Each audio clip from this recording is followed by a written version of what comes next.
Hello everybody, welcome back for another video. Hope you're all doing well and that you're all having an incredible day. To start things off, American Institute for Economic Research editorial director Jeffrey Tucker reignited the long-running Bitcoin scaling debate with a tweet earlier today. The Economist, who has been a long advocate of Bitcoin, suggested the current price is much lower than it would otherwise be if the underlying technology had properly scaled. On the 31st of March, Tucker tweeted, "I'm not unimpressed by a $6,000 Bitcoin. Was blown away when the thing reached $30. But can you imagine the price today if the thing had properly scaled?" The tweet expands on comments Tucker made earlier this month on RT during a panel discussion with noted Bitcoin skeptic Peter Schiff. I don't think Schiff is a skeptic as much as he's just really bored. Like, I think he has nothing more to do with his life, so he just constantly makes sure that he is talking about Bitcoin during the debate. He said too much time had been wasted on this ridiculous scaling problem, which had ultimately prevented mainstream adoption. He said, "Adoption hasn't gone far enough, and it hasn't come into consumer use like it should and would have been if it had been able to scale. Now we're seeing what happens when Bitcoin was not properly scaled." Tucker said Bitcoin was designed to thrive in times like the current financial crisis, and suggested the reason it hasn't is due to its scaling problem. He said, "Bitcoin was invented to become a safe haven during times just like this. So why aren't we seeing Bitcoin become the safe haven that it was developed to be and was for a number of years?" I have my own thoughts on all of this. I'll get to that in a second. Don't you even worry.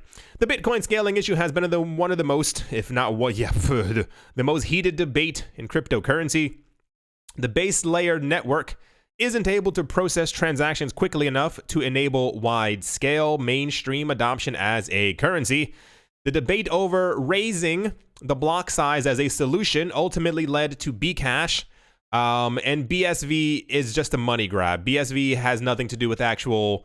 I would even argue that there were probably a number of people who actually forked into Bcash who probably did believe at some point that they were doing the right thing, but that also then just became a bit of a money grab as well. But BSV has nothing to do with the entire scaling solution, especially when it's not even being used. While Bitcoin itself adopted the layer 2 Lightning Network as a scaling solution. I think, first off, I think that Bert Kern, I think that Bitcoin itself is already extremely undervalued just based on what it is and what it does and what it enables other people to do. I think if we had many other currencies, so it's a bit two-sided.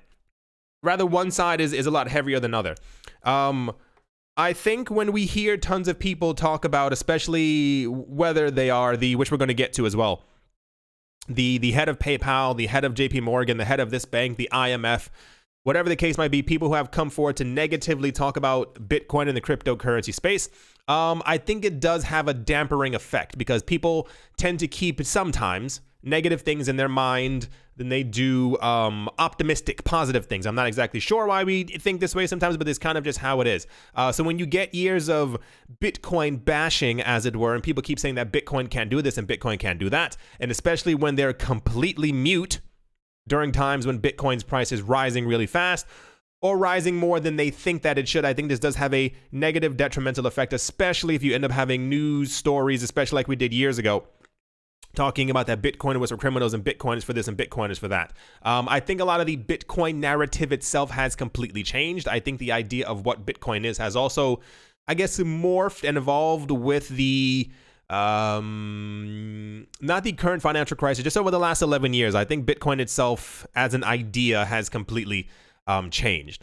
However, I do agree and I do think as well, and I said this in the last videos, a lot of the things that we have and had been proposed as scaling solutions or upgrades for many different cryptocurrency projects have not yet come to fruition, and or they are currently available, but they're just not being used in mass like people once thought they were. If I'm not mistaken, I believe Lightning was dropped, released, betaed in 2017, and it was believed by the end of 2019 that it would be the main thing that we would use to be able to send Bitcoin transactions back and forth. And this was something that I also noted in 2018 as well. When we first got news that the New York Stock Exchange and the NASDAQ were looking to get into the cryptocurrency space, I said probably if they want rapid, quick, speedy transactions through BTC, they're going to be using the Lightning Network. But a lot of that has kind of not fallen silent. We know that it's still being developed, but it's more like a, I think we need like a major push. If we start getting information that especially the partnerships between the major stock exchanges and Starbucks and Nordstrom and this and blah, blah, blah, are all going to be use some type of Lightning enabled payment system, I think Bitcoin would be completely solidified. Even right now, Bitcoin as the number one coin, I believe is solidified, but it's more like a, where would we be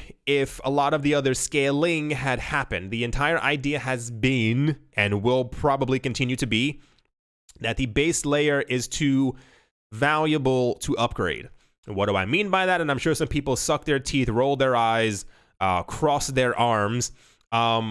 When you have a network that is new, Bitcoin is only 10, 11 years old, that has processed last year alone $1 trillion worth of value, and you upgrade it and something goes wrong, you have a major problem. The entire system, the entire belief behind it completely begins to crumble.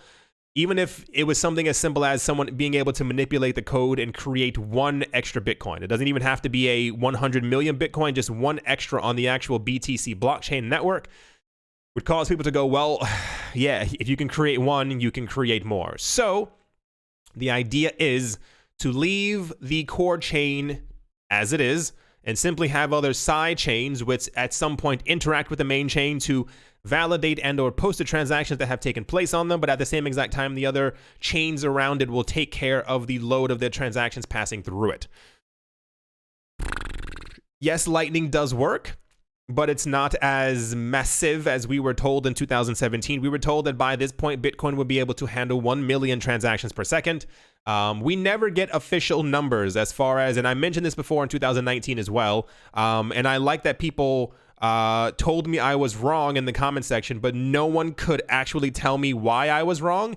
It was more so, we never get an actual number as to how many transactions per second we're actually able to process now just using the Lightning Network, i.e., whenever Tron gets an upgrade, it can handle 5,000 transactions per second. When EOS gets an upgrade, it can do 3,000 transactions per second. XRP, 1,500 transactions per second. How many, like, what's the actual number? Is it like a website where I can see the fluctuating number depending on how many people actually have an active channel open on the Lightning Network? Like a mathematical number so we can see how many transactions are actually being done on the Lightning Network. I think this would actually cause a very huge shift in the mentality of using Bitcoin. Even if we saw that just based off of the current, I don't know how many nodes are currently open on the Lightning Network, even if we just saw that based on the current nodes, the transactions per second that we would get would be around 850 per second, per minute, whatever the number you need to push forward in your head during Bitcoin usage, that would be a major, we'd be able to say officially, we're no longer at 3 to 5 transactions per second. We can now do 850. You get what I'm saying? But no one has ever told me the number. Like, we have to mathematically be able to calculate there are X amount of people on the Lightning Network. There are X amount of channels open. These channels have 0.15 Bitcoin. The amount of people using the... You get what I'm saying? Anyway, I think any undervaluedness of Bitcoin comes from simply people not knowing enough.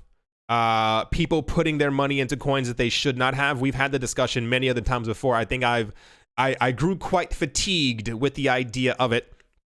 If all the people who had their money in BSV, Bitcoin Gold, Litecoin Lite, all the other coins, you know, and I don't even mean like a sprinkle of coins. There are tens of thousands of coins that should not exist. If all that money had swashed into the correct coins, I think we'd at least be seeing a $10,000, $11,000, $13,000 Bitcoin.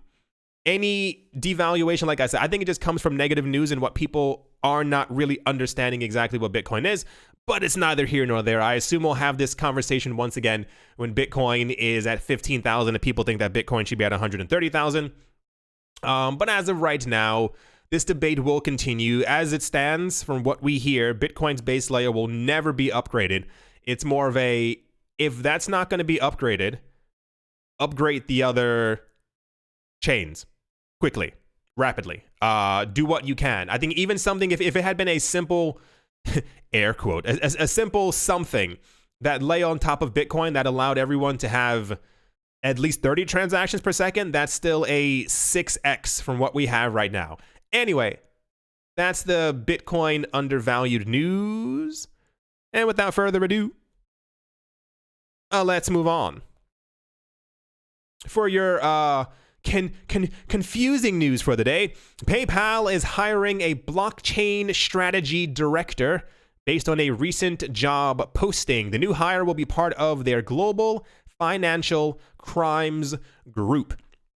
According to the job description, PayPal's newly hired anti-money laundering and blockchain strategist will lead market expansion efforts and focus on opportunities and partnerships related to blockchain. PayPal's job posting explains the successful candidate will be responsible for evaluating blockchain use cases with an eye towards financial crimes risk management and overseeing anti-money laundering investigative activities and emerging trends in the space. The strategist will also carry out external partner diligence meetings around blockchain opportunities. Though PayPal has not confirmed that it has hired an agent, it appears that it has completed the hiring process based on the status of its advertisement. So, and I guess maybe I'll even work backwards. Is this it? Yeah, PayPal evaluating blockchain use cases after. Yeah, so really working backwards. The CEO of PayPal, many moons ago, had released information that not only did he not like Bitcoin, but he didn't care for other cryptocurrencies. And he said that blockchain was the way to go. Even weirder is that at some point during this year, the PayPal, even before this, I think a couple of weeks ago, the PayPal CEO, after all of his hate mongering, fear mongering, I don't like you Bitcoin mongering, announced that he actually owned Bitcoin. And he said that Bitcoin was the only crypto he owned. How weird, right? After you tell everyone that you also hate it. And then the other speculative part would be is the actual hiring of a blockchain and anti-money laundering professional, whatever word you want to use. Why? If you don't think, I mean, so we've thought for a while that PayPal would probably integrate. This is just, there's a lot of speculation always floating around the cryptocurrency space that PayPal, eBay, Doop, whatever, would also integrate Bitcoin. I could see in the future this being a thing around 5 years from now. Will they have like a separate section where they got to click over here for PayPal payments or over here for Bitcoin payments? I don't think it's going to happen anytime soon. Especially with, I don't want to say how well PayPal is doing, but it's more like I don't expect them to change their current method of money making in the near future. But one can only assume if they're looking for someone or have found someone who is a master at blockchain and AML, they're probably trying to figure out ways to integrate cryptocurrency, if not maybe stablecoin payments through their platform, and being able to make sure that they know exactly where all the money is going based on the AML compliance. Of course, I mean, a large part of what I just said is speculation, but one can only assume why would you be doing all of this if not to at some point integrate some of the cryptocurrencies that we currently know about, if not once again just Bitcoin. Yeah, sure.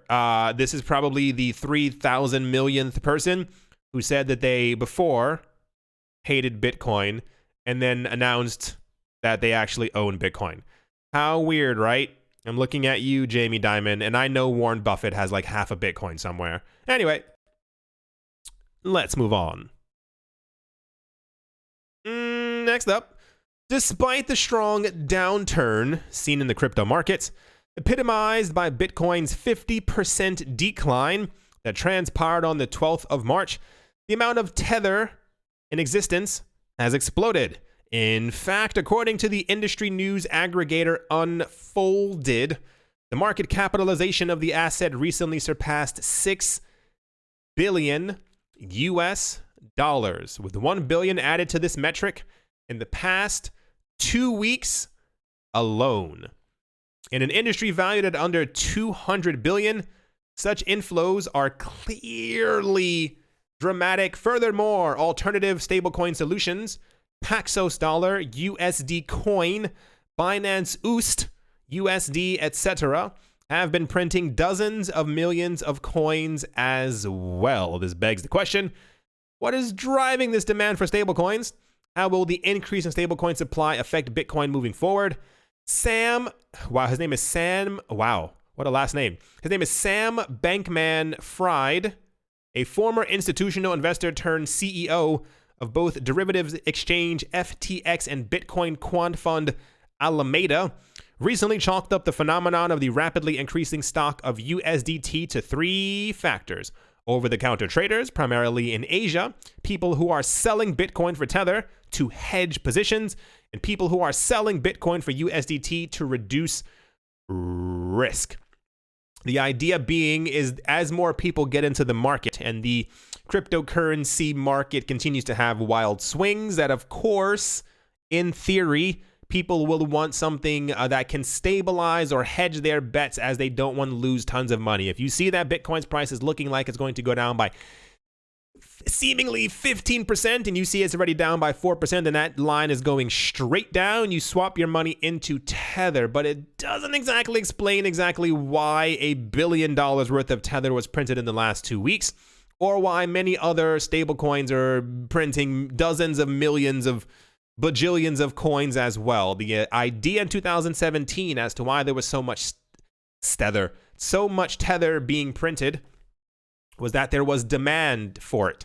But nearly every single time that we saw Tether, and I assume other stablecoins being created, there was usually followed by an immediate price rise in Bitcoin. We saw this many times throughout 2017. Every time, according to the news, that there was an increase in interest in the cryptocurrency market, more Tether was printed, and then Bitcoin's price would shoot up. So it could simply be that there are maybe many people behind the scenes who have expressed their interest to Coinbase or Binance or the Paxos people or even to the Tether people saying, we want to get in, we want to do so-and-so. Therefore, we're going to need some more to be able to do the trades that we want to do. Or it could also simply just be that a lot of people may believe that the cryptocurrency market is moving to a more stable coiny world. Or third thing, it could just be tons of investors who are realizing that as Tether and all these other stable coins are being used, that there's like a transaction fee. And if they give enough money, that they'll also they'll have a piece of the pie as the transactions are kind of going through. Anyway, it's all rather fascinating. I don't think we'll ever have an actual answer for any of this, ever. We've been trying for years. We've had multiple companies who said that they knew what was going on. They all had a completely different answer. The entire point is there's more Tether being printed. 1 billion is a lot. I think in 2017, I think we maxed out at 1.2 billion, 1.3, somewhere around there. It wasn't the 6 billion that it is today. Also funny to note that we are 6 times as much Tether, but still 1/3 the price of Bitcoin. Fascinating indeed. Next up, in super mega obvious everywhere news, Blockstream and Lightning Labs are the 2 firms currently leading the funding for open source Bitcoin and Lightning development, according to data compiled by BitMEX.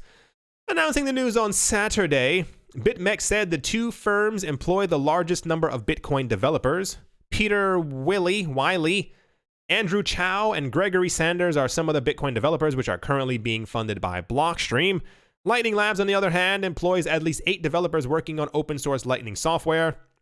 And those names right there is a little chart. Square Crypto is ranked 3rd per BitMEX, which currently employs notable Bitcoin developer Matt Corallo, as well as provides grants to other Bitcoin and Lightning developers Square Crypto is followed by MIT Media Lab's Digital Currency Initiative and Chain Code Labs.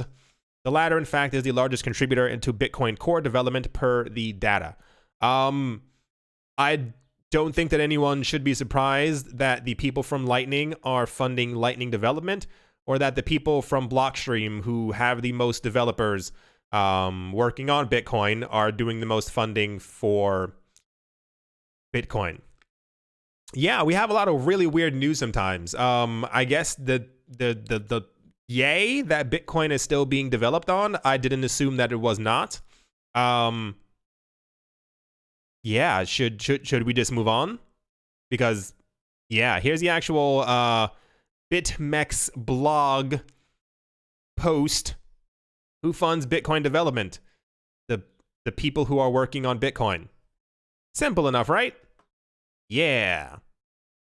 And to finish things off, Litecoin founder Charlie Lee says that he sees other use cases for cryptocurrencies apart from speculation and store of value. Payment, settlement, and confidential transactions are on top of the list.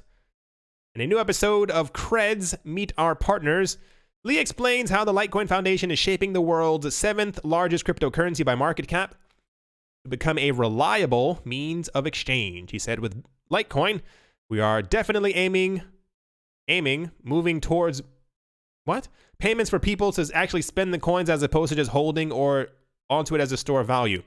You can see there's more and more ATMs coming out that support Litecoin, where people can easily withdraw their Litecoin or convert cash to Litecoin. I don't think that anyone, tell me if I'm wrong, I don't think that anyone's going to be selling their Litecoin or selling their Litecoin anytime soon. Litecoin is like $30, $35. Litecoin's all-time high was like 10 times that.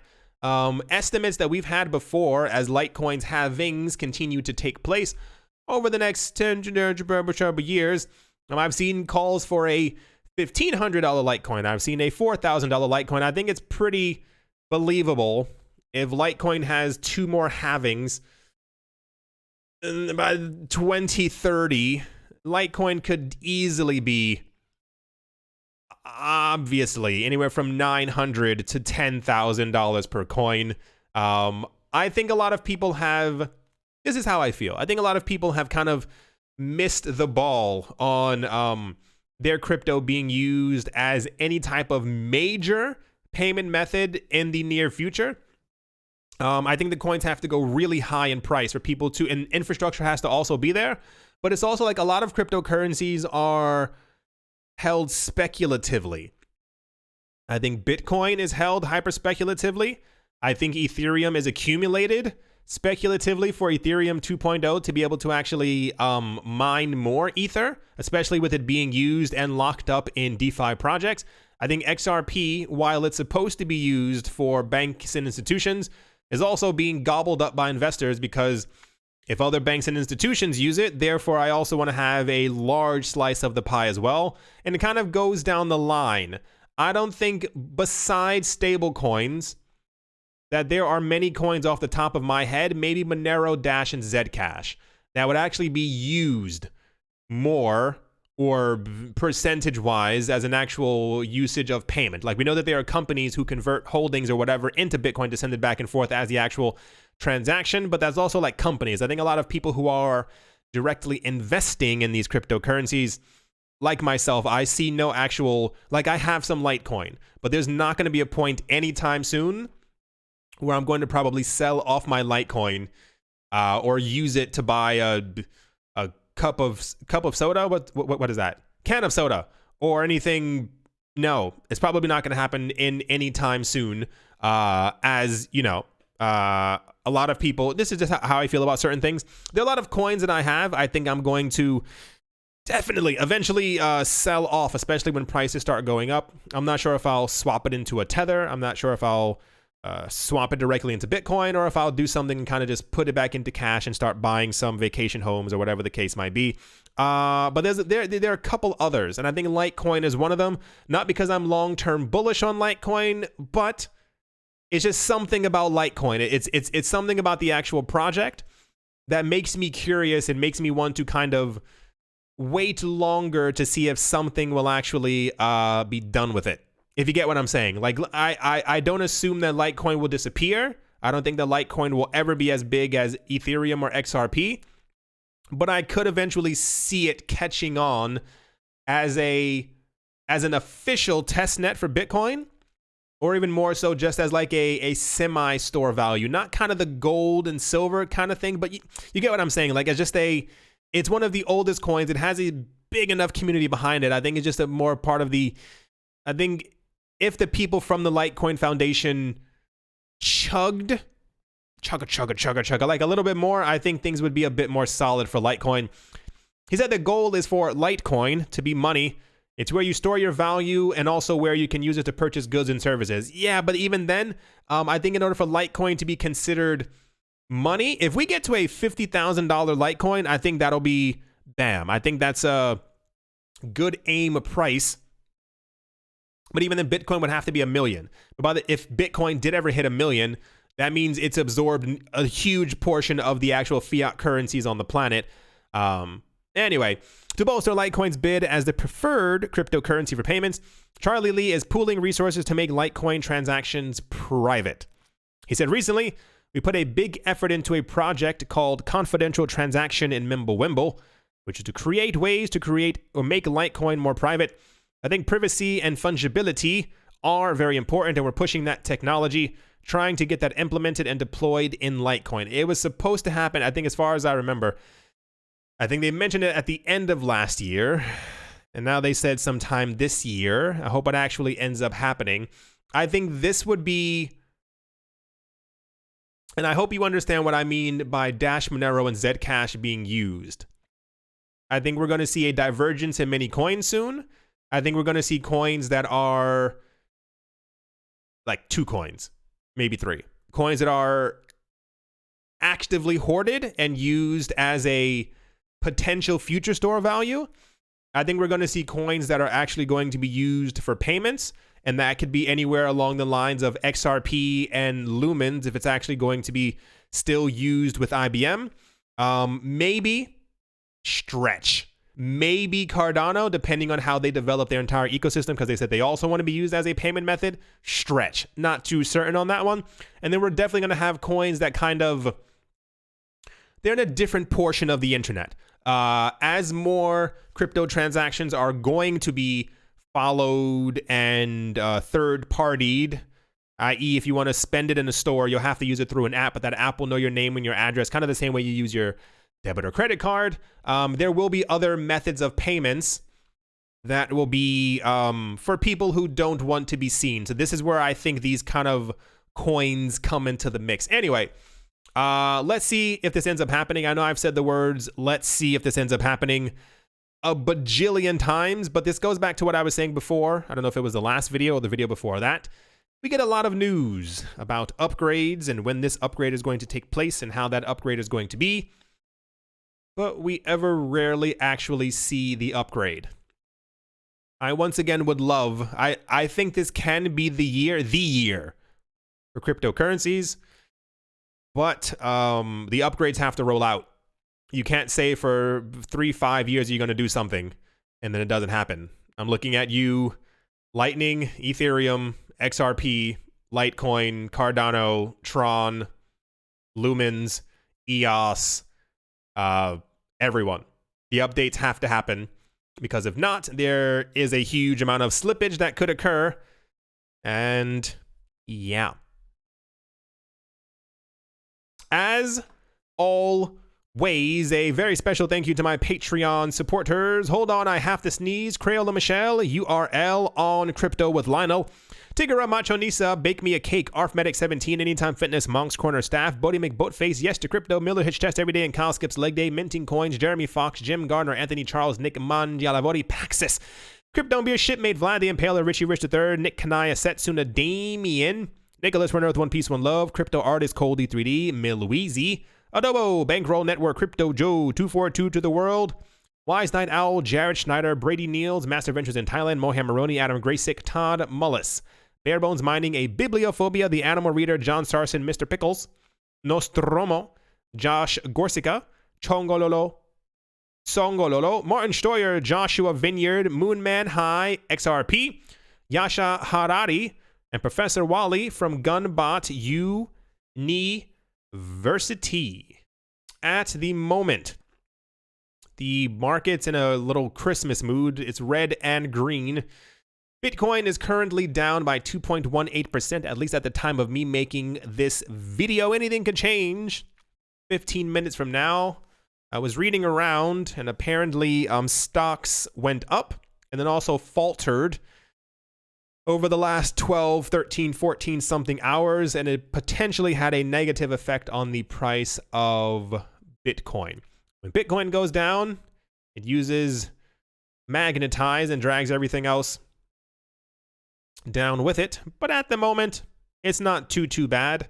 I do think, I feel like so much of the pricing of cryptocurrencies is completely inaccurate. I don't think that the 6 million Bitcoin that are lost, 6 million Bitcoin are lost forever. I don't think that that's been priced in. I don't think that people price in the actual network usage. I think a lot of people who buy and sell Bitcoin are probably influenced by other people around them who tell them how high or how low something could be. This is why I usually get very frustrated whenever we get Tone Vase or a bunch of other people. If Bitcoin goes up by 8% in one day, they're like, oh, it's too hot. Too hot. You got to dump the Bitcoin. And it's like, yeah, but we were at 14,000 just a couple of months ago. So I don't think an 8% increase is too hot, or that Bitcoin has to recorrect, especially if the network is still robust. So I think it's just a lot of noise coming from all different directions as to why Bitcoin is still very low. It's also the whales. It's also rich people who may be selling. It could be a literal million and one things. But I think a large amount of the cryptocurrency market is just kind of all over the place. There are so many coins, passing by a lot of them, that have no use, that you're never going to use, that you may have heard of once or twice, that you may have put money into, and they may only have $11 million worth of 24-hour volume. Like, imagine if the market cap of this, $203 million, flew into Bitcoin. Imagine if $222 million flew into Bitcoin, 225, and the numbers kind of go on and on. I think we'd have a much healthier cryptocurrency market. I think Bitcoin would be a lot more stable already as a price. And I think it wouldn't be as easy to manipulate it. But people like to hedge their bets on other things. I don't know. It's always something that could really move the cryptocurrency space. I think in the long term we'll be fine, but it's kind of like randomization of everything that's going on within the market is a bit blah. Anyway, I do hope you all enjoyed. I do hope that you all continue to have a great day, a great morning, a great afternoon, a great evening, wherever you are, wherever you might be. I do hope that I forgot my words. Absolutely fantastic. Thank you all once again for watching and or listening. Somebody was mentioning the other day, they were like, you do your same closing every single day. How could you forget it? You've never been inside my brain. It's not all there. Thank you all once again for watching and or listening. And I will most certainly be talking to you all soon. See you.